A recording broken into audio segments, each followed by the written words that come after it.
I was beaten within an inch of my life. No, basically, last 3.5 months I've had a lot of time to reflect.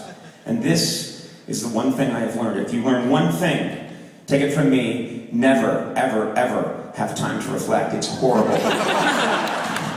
Never take a hard look at yourself, kids. You won't like what you see, at least I didn't.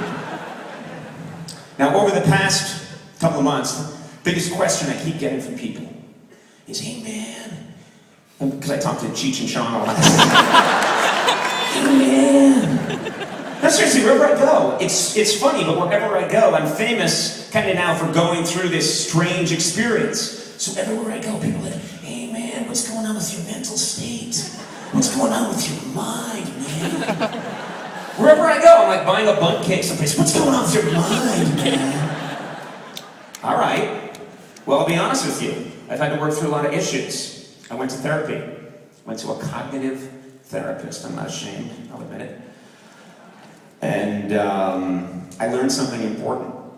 You've probably heard that there are 5 stages of grieving. Have you heard about the 5 stages of grieving? I think it's called the Kubler-Ross 5 stages of grieving. Yes, someone started to clap. Let's hear it for 5 stages. Woo! Stages of grieving! No, you don't applaud it. Ow! Stages of grieving!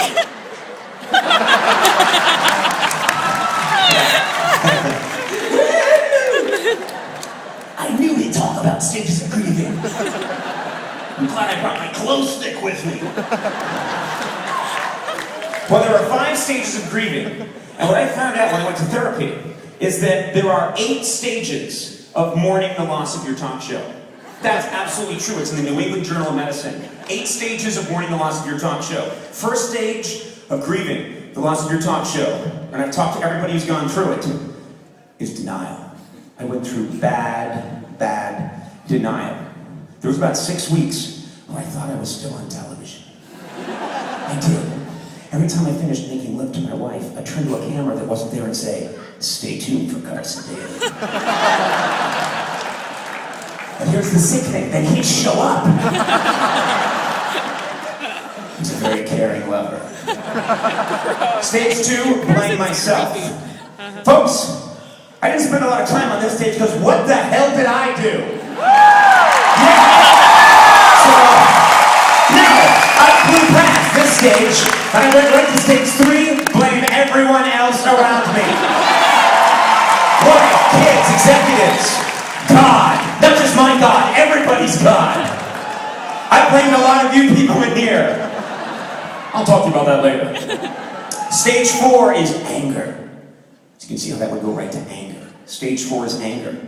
And I was angry not just about the fact that I wasn't on television anymore. I was angry that I'm not on TV and other people still are. That really started to get to me. Now, I don't want to get petty. I don't want to start naming names. But what I will do is show pictures of these people and name their names. I'm not on television, but Kim Kardashian is. She has a show. Yes. Kim Kardashian, that's not even a dress. Snooki has a television show, ladies and gentlemen. Now, don't boo her. It's not her fault. It's our fault for putting her on TV and giving her that microphone in a bar. On the Animal Planet, this group of meerkats has a television show. I was mad at first when I watched it. It is good. They sing barbershop harmonies, man. These meerkats are amazing. This guy covered in question marks has a television show. Look at him. He doesn't know why he's on TV. He has no idea. Chris Angel has a television show. Who is that? This is the extent of his act. He's peeking at people through a rectangle he makes with his hand. That cost $800 in Las Vegas. Boo, I see you. Where's my $800? There's a guy on TV called The Cake Boss who has a television show. Look at him. This guy is holding a whisk. I'm making a cake. And not only does he have a TV show, he has an arch rival, the Ace of Cakes. Oh, you like him better? Look at that douchebag. Well, I make cakes.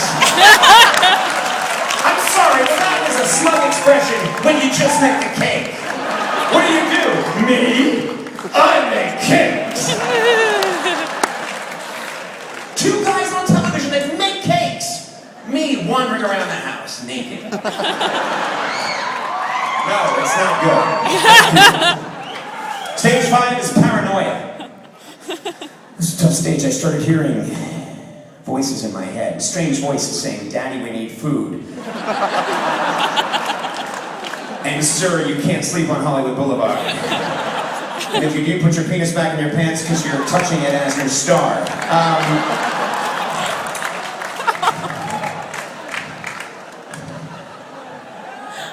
Well, we didn't see this kind of thing on television.